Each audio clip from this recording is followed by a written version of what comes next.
नमस्कार माऊली. मी नीता कुलकर्णी पुल्लीवार. आपण एक पुन्हा नवीन विषय घेतला आहे. शनी महाराजांची आपण शनी महात्म्य पाहतोय. त्याची कथा फार मोठा आहे. ते स्तोत्र 388 ओव्यांचं आहे आणि आमच्या तात्याजी महिपतींनी लिहिलेलं आहे. ते गुजरात भाषेतली कथा मराठीत आणलेली आहे. तर ती कथा आपण थोडक्यामध्ये 3 भाग करावे लागतील. 388 ओव्या तर 100 असं करूया. नमस्कार सर्वांना. नीलांबिज समाभासं रविपुत्रं यमाग्रजं छाया मातंड संभूतं तं नमामि शनैश्चरं. या शनिदेवाला अनेक नावं आहेत. त्याला मंद असं म्हणतात, मंदवार म्हणतात.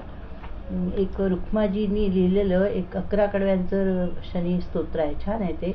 त्याच्यात आपल्याला कथा समजूनच जाईल. ते आपण गाऊया आणि नंतर मग आपण कथेला सुरुवात करूया.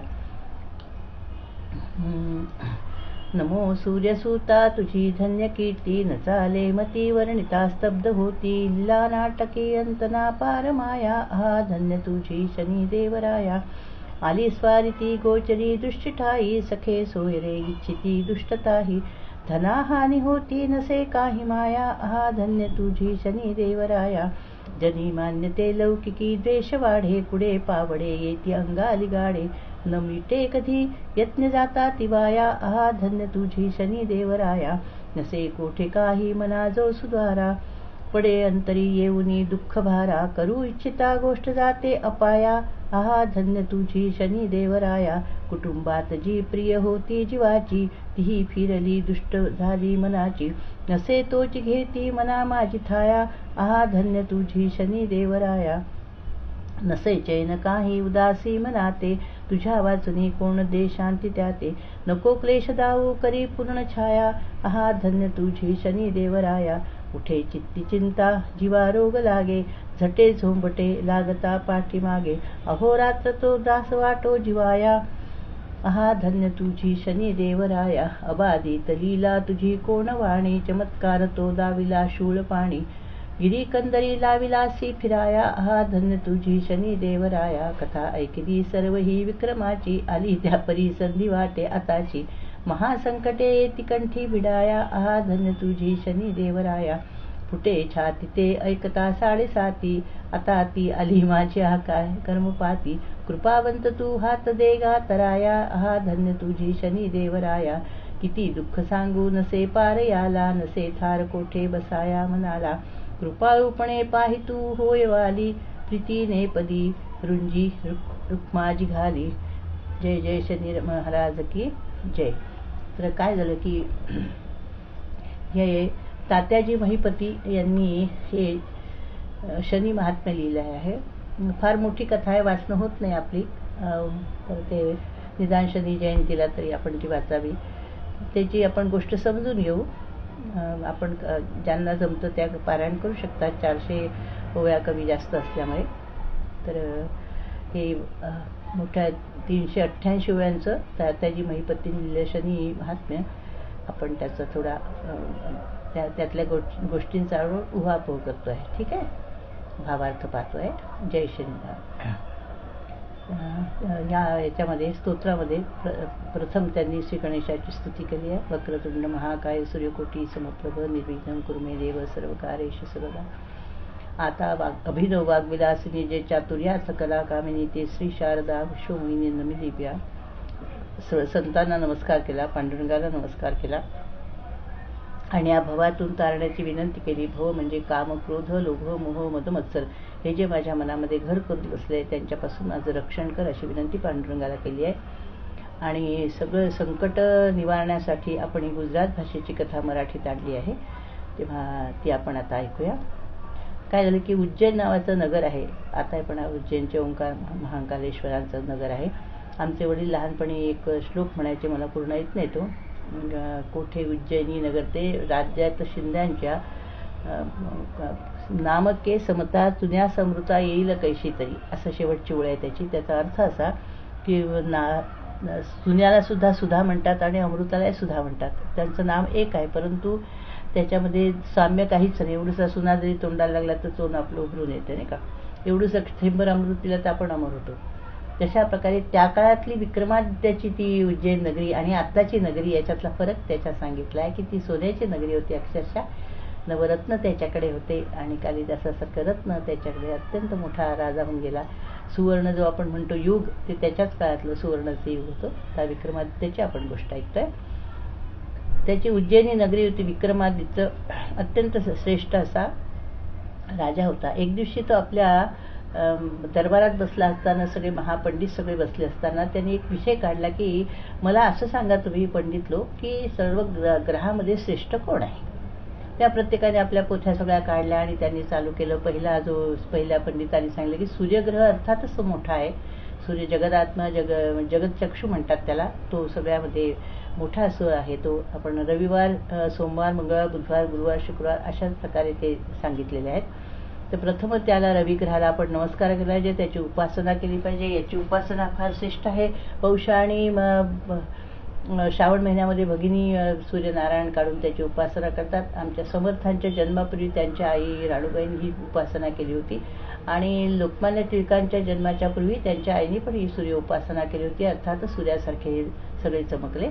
तर अशी ही सूर्य उपासना आहे. आणि ओम भूर्भुवः तस्य वितुर्वण्य भर्गो देवस्य धीमहि धियो न प्रचोदयात् हा जो गायत्री मंत्र आहे तो सूर्यापासूनच आहे आणि तो त्यातून ज्यांना ज्ञान पाहिजे त्यांनी जरूर सूर्याची उपासना करावी.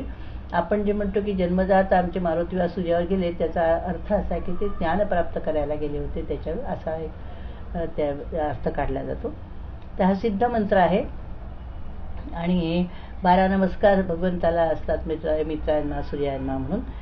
जपा कुसुम संकाशम काश्यपेय महद्युतीन तमोरीम सर्व पापघ्न प्रणतोस्मी दिवाकरम असं त्याची स्तुती केली जाते नवग्रह स्तोत्रामध्ये. तर असा हा ग्रह याची आपण उपासना करावी असं पहिला पंडितांनी सांगितलं. दुसरा पंडित उभा राहिला. त्यांनी सोमाची माहिती म्हणजे सोम म्हणजे चंद्र त्याची माहिती सांगितली की हा माळी, याला माळी म्हणतात. हा रात्रीच्या चंद्रकिरणांनी झाडं वाढत असतात. झाडं दिवसा वाढत नाही. असं एक रात्री भराभर झाडं वेली वाढतात म्हणून त्याला माळी म्हणतात. त्याला सगळ्यांना तो आपल्या किरणाच्या अमृतातून तो सगळं जग हिरवं करत असतो. असा तो दधी शंख तुषाराभं क्षीरोदारणं संभव नमामि शशिनम सोमम शंभू मुकुटभूषण. शंभूच्या मुकुटामध्ये शोभणारा लक्ष्मीचा भाऊ असा समुद्रातून निर्माण झालेला हा सोम म्हणजे चंद्र. 27 नक्षत्र दक्षाने ते आपल्या मुली त्याला दिल्या. त्यांच्याशी लग्न करत. अतिशय नक्षत्र म्हणजे सुंदरच परंतु त्यातलं रोहिणीवर त्याचं जास्ती प्रेम होतं म्हणून त्याला दक्षाने शाप दिला होता की तुझ्या कला नष्ट होतील. पुढे त्यांनी सोमनाथाचं मंदिर जे आपलं आहे पश्चिम दिशेला ज्याच्यावर यांनी गजनीनी 17 वेळा स्वारी केली ते मंदिर सोमनाथा साक्षात चंद्राने स्थापन केलेल्या शिवमूर्ती आहे ती. तेव्हा अशी ती असा तो सोम आहे. देवाच्या देव महादेव त्यांच्या शीर्षस्थानी राहणार आहे आणि तो आपल्या याच्यातून 16 कलातून तो आपल्याला पौर्णिमेचा आनंद देतो. शरदाचे चांदणी मधुवनी फुलला निशिगंध वाजवी पावा गोविंद. या शरदचंद्राच्या रात्रीलाच रासक्रीडा भगवंतांनी रचली होती. 6 महिन्याची पौर्णिमा होती अशी आपण कथा ऐकतो. असा हा सौम्य आहे आणि निशिकांत आहे. रजनीनाथ आहे तो. रजनीनाथा नभी उगवला आणि अशाची आपण जर पूजा केली पूजन केलं त्याचं स्मरण केलं तर आपल्याला नक्कीच आपलं जीवन शांत होतं असं दुसरा पंडित म्हणाला. तिसरा पंडित उभा राहिला आणि तो म्हणाला की मंगल ग्रह जो आहे तो क्रूर ग्रह असा आहे. आमच्या सीतेला मंगल भगिनी म्हणतात कारण तिचाही जन्म पृथ्वीपासून झाला आणि मंगळाचाही जन्म पृथ्वीपासून झाला म्हणून तिला मंगल भगिनी म्हणतात. हा क्रूर ग्रह आहे. हा सोनार जातीचा असं सांगितलं जातं आणि आपण पाहतो त्याच्या पत्रिकेत मंगळ आहे असं म्हणतो. तर तो तुमच्या उग्र संतापी आहे आणि तुमचं सुख नष्ट करणार आहे म्हणून त्याची पूजा आपण केली पाहिजे असं तिसऱ्यांनी सांगितलं. चौथा जो पंडित महापंडित उभा राहिला म्हणाला बुध ग्रह अत्यंत महाबलवंत आहे आणि त्याची आपण सगळ्यांनी पूजा केली पाहिजे. कार्य निर्विघ्न करतो. तो शांतबुद्धीचा आहे. निश्चिंत जीवन त्याची पूजा केली तर आपलं जीवन निश्चिंत होतं. वाणी जातीचा असल्यामुळे आणि तो लक्ष्मी देणार आहे अशा त्या शांत अशा बुधग्रहाची आपण पूजा करावी असं चौथ्या पंडितांनी सांगितलं. पाचवा पंडित उभा राहिला आणि तो म्हणाला गुरुग्रहाबद्दल आपण बोलतोय. गुरु अर्थातच गुरु म्हणजे मोठा. गुरु ब्रह्मा गुरु विष्णू गुरुदेव महेश्वरा गुरु साक्षात परब्रह्म तस्मै श्री गुरुवे नमः असं हे गुरुचं स्थान असल्यामुळे आपण गुरुची पूजा केली पाहिजे. आपल्या याची देवानां च ऋषीणां च गुरुं कांचन संजीवं बुद्धिभूतं त्रिलोकेशं तं नमामि बृहस्पती. बृहस्पती हे सर्व देवांचे गुरु होते. एक दिवशी ते इंद्रसभेत आले असताना इंद्र उभा राहिला नाही. त्यांना वाईट वाटलं की आपला शिष्य आपल्याला मानत नाही म्हणून त्यांना वाईट वाटलं. त्यांनी कुठला शाप न देता ते पृथ्वीवर आले आणि नागपूरच्या भागामध्ये त्यांनी तपश्चर्या केली. तिथे मोठं देऊळ आता झालेलं आहे. बृहस्पतीचं एकच देऊळ आहे जगामध्ये. तर असे हे शांत बुद्धी आहेत. त्यांचं ते निघून गेल्यामुळे आता गाईड कोणी नाही आहे, कोणी सल्लागार कोणी नाही. मोठा प्रश्न पडला इंद्राला. मग त्यांच्याच सल्ल्यावरून त्यांनी त्रष्टाचा मुलगा जो विश्वरूप, त्याला तो 22 वर्षाचा होता, त्याला गुरु केलं. पुढे त्याच्याशी पटलं नाही. इंद्राने त्याला उडवलं. त्याला ब्रह्महत्या लागली. पुढे त्रष्टाने तपश्चर्या करून इंद्राला मारणारा मुलगा देवाला मागितला, परंतु इंद्राकडून मारला गेलेला आपला याचा रुद्रासूर जन्माला आला. पुढे त्या रुद्रासुराला मारण्यासाठी दधीची ऋषींच्या हाडांपासून वज्र करावं लागलं, अशी ही कथा आहे. तर असा हा गुरु सगळ्या गुरुशिवाय आपलं काम चालत नाही. आमची माऊली म्हणते की मम हृदय सद्गुरु तेणे करिलो हा संसार पुरु म्हणून विशेष अति आदर विवेककारी. विवेक म्हणजेच गुरु आहे. प्रत्येक क्षणाला काय करावं काय करू नये असा आपण प्रत्येक वेळा विचार केला तर आपलं जीवन सुखमय होईल. असा हा प्रत्यक्ष शंकरांनी सुद्धा गुरुची स्तुती केली. गुरुगीता गायली आहे शंकरांनी. आणि आगम निगम ह्या सगळ्यांचं जे काही आपल्याला शिकायचं असेल ते गुरुपासून शिकावं लागतं. आपल्याकडे गुरुपरंपराचे उपनिषद जे भाग आहेत ते सगळे गुरुपरंपरेतून निर्माण झाले. अर्थात तो ब्रह्मजिज्ञासा असा हा गुरु सगळ्यात मोठा आहे. त्या गुरुची सर्वांनी पूजा करायला पाहिजे. गुरु तुमचा व्यवस्थित असेल तर तुमचं सगळं जीवन व्यवस्थित होतं असं शास्त्र सांगतं. मग पुन्हा 6वा पंडित उभा राहिला. तो म्हणाला शुक्र ग्रह आहे, तुम्ही शुक्राबद्दल बोलतोय मी. की हिमकुंद म्हणाला भम दैत्यानां परम गुरुम सर्व शास्त्र पर्वतारम भार्गवम प्रणमाम्य. हा भार्गव भृगुर कुळात जन्माला आलेला दैत्यांचा गुरु असला. आमच्या नाशिकच्या जवळ कोपरगावला त्याचं मंदिर आहे असं मी ऐकलं आहे. आणि त्या ठिकाणी देवयानीची कथा आपण ऐकतो. या गुरु शुक्राचार्यापासूनच झाली.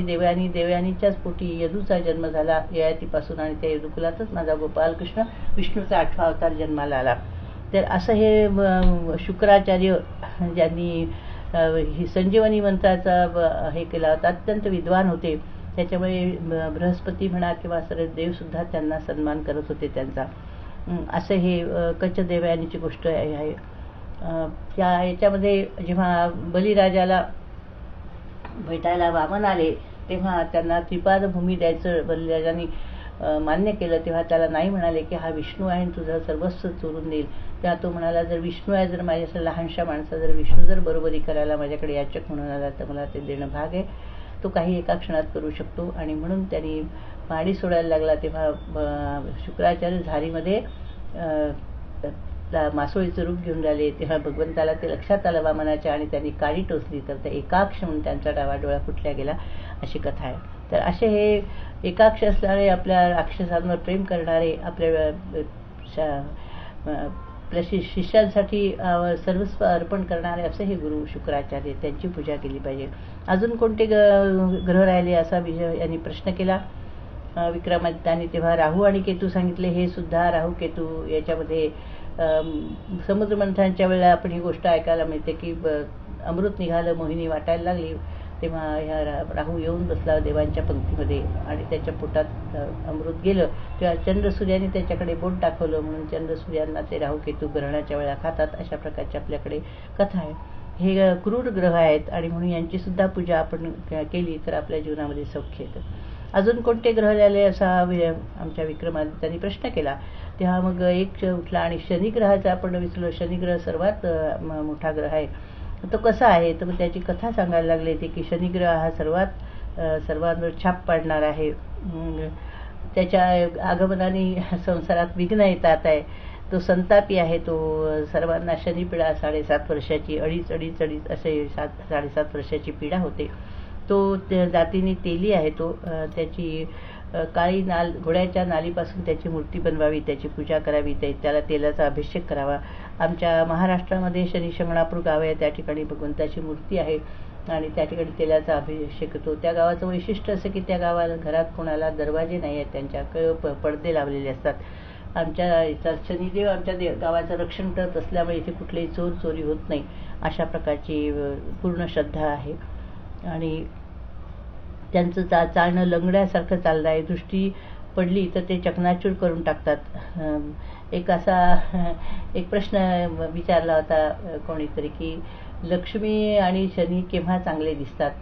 तेव्हा यांना मोठा प्रश्न पडला, नाही कसं म्हणावं ब्रह्मदेवाला. तेव्हा ब्रह्मदेव म्हणाले की लक्ष्मी येताना चांगली दिसते आणि शनी जाताना चांगला दिसतो. तर अर्थातच हे शनीच्या पीडा कोणालाच नको असतात. परंतु शनी आणि यम हे काही कुठले आपले शत्रू नाहीत माऊली. आपलं कर्मच हे शनी आणि यम रूपाने आपल्यासमोर येत असते. आपलं कर्म स्वच्छ असेल तर कोणताही ग्रह आपल्याला त्रास देणार नाही. तेव्हा अशा प्रकारचं हे त्याचा हा जन्माला आला. नीलांबुज समाभासं रविपुत्रं यमाग्रजं छाया मार्तंड संभूतं तं नमामि शनैश्चरं. सूर्याच्या 2 बायका होत्या, छाया आणि संध्या. त्या संध्येला सूर्याचं तेज सहन झालं नाही म्हणून तिने आपली छाया तिथे ठेवली. त्या छायेपासून यमी आणि शनी महाराजचा जन्म झाला. शनी महाराजचा जन्म झाल्यानंतर त्यांनी पित्याकडे पाहिलं, सूर्याकडे पाहिलं तर सूर्याला कुष्ठ महारोग झाला असं म्हणतात. आणि अरुण जो सारथी होता तो पांगूळ झाला आणि त्याचे अश्व जे होते ते आंधळे झाले त्याच्या केवळ दृष्टीने असं म्हणतात. आणि मग ते त्याच्यावर भरपूर उपाय केले पण काही फायदा झाला नाही. मग जेव्हा त्यांनी दृष्टी फिरवली तेव्हा हे सगळे व्यवस्थित झाले. तर राजा विक्रमादित्य हसला. हे सगळं ऐकून, ही कथा ऐकून राजा विक्रमादित्य हसला. म्हणजे हा कोणता अपवित्र पुत्र म्हणे की जन्मजात वडिलांचा हे करतोय, वडिलांना रोग झाला, भावाचा सारथ्याचे पाय पांगळे झाले आणि अशा प्रकारे रथाचे घोडे, जे वडिलांच्या रथाचे 7 घोडे आहेत ते आंधळे झाले. तर तो हसला. योगायोग असा की तो इथपर्यंत आपल्या 60 वेळा झालेल्या आहेत. योगायोग असा की तो विक्रम हसला आणि त्याच वेळेला शनी महाराजांची स्वारी विमानातून फिरत होती. त्याच्या कानावर ते हास्य गेलं आणि त्याच वेळेला ते विमानासकट तिथे उतरले.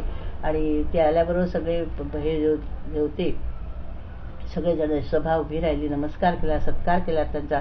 परंतु त्यांना खूप संताप आला होता की राजाने माझी टवाळ केली, भर सभेत माझी टवाळ केली, आता मी राजाला दाखवतोच म्हणून तुझ्या कन्या राशीला मी येणार आहे असं सांगितलं. राजाने पुष्कळ त्यांना नमस्कार केला, क्षमा याचना केली, पण ते संतापातच ते परत गेले आणि थांब मी पाहतोच तू कसा हसला. तर अशा प्रकारे जणू काय जरा बदला घ्यायचा अशा दृष्टीने शनी महाराजांनी त्याच्यावर नजर टाकली आणि ते निघून गेले. पुढे राजा अत्यंत खिन्न झाला. संध्या स्नान वगैरे करून तो रात्री जेवून झोपला, पण त्याचं डोळ्यात लागेना. कपल जैसे एकजुग भीता. त्याला भीती वाटायला लागली की काय बरं होणार, कसं होणार आहे. त्या चिंतेतच असा महिना निघून गेला आणि हा महाग्रह आपल्याला छळणार आहे. पंडितांना विचारलं की कसं करू, मी काय करू. त्यांनी पूजाचा प्रकार सांगितला की घाबरू नका, तुम्ही त्यांची पूजा करा. महिनाभर त्या कशा प्रकारे पूजा करायला विचारले तर अश्वाच्या नालेची हे करून मूर्ती करून त्याच्यामध्ये तैल अभिषेक करायचा, मातीच्या कुंभावरती त्याची स्थापना करायची आणि तिथे त्याच्या सुपारी देऊन 23,000 जप करून घ्यायचा. नीला अंबुज समाभासं रविपुत्रं यमाग्रजं छाया मार्तंड संभूतं तं नमामि शनैश्चरं.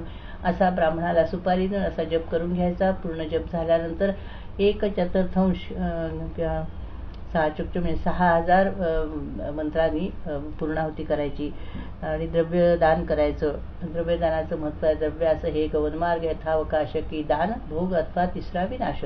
असं तुमचं द्रव्य जे आहे ते नाश होणार आहे, तत्पूर्वी त्याचा उत्तम उपयोग म्हणजे दान करायचं. शनीच्या नावाने ब्राह्मण भोजन घालायचं, गावभोजन द्यायचं आणि दान करायचं असं सांगितलं. त्याच्यात अशा प्रकारे दक्षिणा द्यायची, भोजन करायचं. परंतु शेवटी काही सगळं केलं तरी राजाला बेचैन झाला. बुद्धी कर्मानुसारिणी. त्याला खूप पश्चाताप व्हायला लागला, मी का बरं हसलो असेल असा. विनाशकाली विपरीत बुद्धी. बुडत्याचे पाय फुलाकडे. तशा प्रकारे माझ्या हातून ही चूक झाली, मला शनिदेव हे करेल का, क्षमा करेल का, अशा चिंतनात असताना महिना होऊन गेला. आणि एक दिवशी काय झालं की दुपारच्या राजा जेवून खाऊन दरबारात बसला असताना एक कारवान म्हणजे घोडे विकणारा त्या गावामध्ये आला आणि त्याच्यावर अतिशय सुंदर सुंदर असे घोडे त्याच्याजवळ आहेत. आणि त्यांनी सांगितलं की तुम्ही मग प्रत्येक गिऱ्हाईक तिथे गोळा झाली, सगळी गर्दी झाली गावातल्या लोकांचे घोडे पाहायला. अतिशय सुंदर असे सुबक सुंदर घोडे आहेत. ते अर्थात दैवी माया आहे. अतिशय सुंदर घोडे आहेत, पाहून मोहक असे आहेत सगळेजण. राजासुद्धा बघायला आला तिथे. एकाला घोडेवानाला सांगितलं की एक सारंगा नावाचा घोडा त्याच्यावर बसून त्यांनी फिरवून पाहिला, अतिशय सुंदर घोडा आहे. दुसरा अबलख नावाचा एक घोडा काढला त्यांनी आणि सांगितलं की पहा, राजाला इच्छा झाली की आपण पाहावयाचं, याचं हे मोल किती आहे. 1 लक्ष आहे, की जेव्हा केवळ 1 रुपयाची एक मोहर होती. 1 लक्ष घोडीला 80,000 अशा प्रकारे त्याची किंमत होती. अतिशय सुंदर घोडा होता. जणू काय उच्चेश्रवा, जणू काय समुद्रातून निघाला असा. आणि त्या घोड्यात पाहिल्यावर राजाला इच्छा झाली, तर तो म्हणाला की राजा तुम्ही बसून पहा याच्यावर. आणि राजा त्याच्यावर बसला. राजाने त्याला कोरडा मारला, चाबूक मारला आणि तो जे धूम गगनपंथाने धूम उडाला तो घोडा. सगळे मोठे मोठे महावन ओलांडत ओलांडत ओलांडत तो एका नदीच्या पाशी आला. त्याने पुन्हा मारला, तो पुन्हा त्या नदीच्या तिथे स्थिर झाला आणि तो घोडा तिथे गुप्त झाला. आणि आता आमच्या विक्रम महाराजांची शनिदशा चालू झाली. या ठिकाणी आपल्या 100 ओव्या झालेल्या आहे. तर अशा प्रकारे आपल्याला कुठल्या प्रकारची व्यथा होऊ नये म्हणून आपण पहिल्यापासूनच, लहानपणापासूनच आपण स्तोत्र याचं पाठ केलं पाहिजे. नवग्रह स्तोत्र सर्वांनी लहानपणापासूनच म्हटलं पाहिजे. मुलाबाळांना शिकवलं पाहिजे नवग्रह स्तोत्र. आणि त्याच्यामुळे कोणती शनिव्यथा, पण कोणत्याच ग्रहाची व्यथा आपल्याला होत नाही. आता ते स्तोत्र आपण म्हणूया, तुम्ही लिहून घ्या. जपा कुसुम संकाशम काश्यपेयम हद्दितुं तमोरीम सर्व पापघ्न प्रणतोस्मी दिवाकरम दधी शंख तुषाराभं क्षीरोर्दानव संभवं नमामि शचनं सोमं शंभुर्मुकुटभूषणं धरणी गर्भसंभूतं विद्युत्कान्ति समप्रभं कुमारं शक्तिहस्तं च मङ्गलं प्रणमाम्यहम् प्रियङ्गुकलिकाश्यामं रूपेणां प्रतिबुधं सौम्यं सौम्यगुणोपेतं तं बुधं प्रणमाम्यहम् देवानां च ऋषीणां च गुरुं काञ्चन सन्निभं बुद्धिभूतं त्रिलोकेशं तं नमामि बृहस्पतिं हिमकुन्द्रमणालाभं दैत्यानां परं गुरुं सर्वशास्त्रप्रवक्तारं भार्गवं प्रणमाम्यहम् नीलाञ्जनसमाभासं रविपुत्रं यमाग्रजं छायामार्तण्डसम्भूतं तं नमामि शनैश्चरम् अर्धकायं महावीर्यं चन्द्रादित्यविमर्दनं सिंहिकागरसम्भूतं तं राहुं प्रणमाम्यहम् पलाशपुष्पसङ्काशं तारकाग्रहमस्तकं रौद्रं रौद्रात्मकं घोरं तं केतुं प्रणमाम्यहम् इति व्यासमुखोद्गतं पठिस्तु समाहितः दिवावाय दिवारात्रो विघ्नशान्ति भविष्यति नरनारी नृपाणां च भवेत् दुःस्वप्ननाशनैश्वर्यमुत्लां तेषाम् आरोग्यं पुष्टिवर्धनं ग्रहनक्षत्रजा पीडा तस्कराग्निसंध्वाताः सर्वा प्रश्नान्ति व्यासोभृतेन संशय इति श्रीवेदव्यास विरचितं आदित्यादि नवग्रहस्तोत्रं संपूर्णं. तर अशा प्रकारे हे लहानपणापासूनच मुलांना पाठ करून घ्यायचं स्तोत्र. नमस्कार सर्वांना. पुन्हा पुन्हा नीलांबिज समाभासं रविपुत्रं यमाग्रजं छायामार्तण्डसम्भूतं तं नमामि शनि महाराजांना नमस्कार करा. तं नमामि शनैश्चरं तं नमामि शनैश्चरं तं नमामि शनैश्चरं. जय श्रीराम, जय श्रीराम.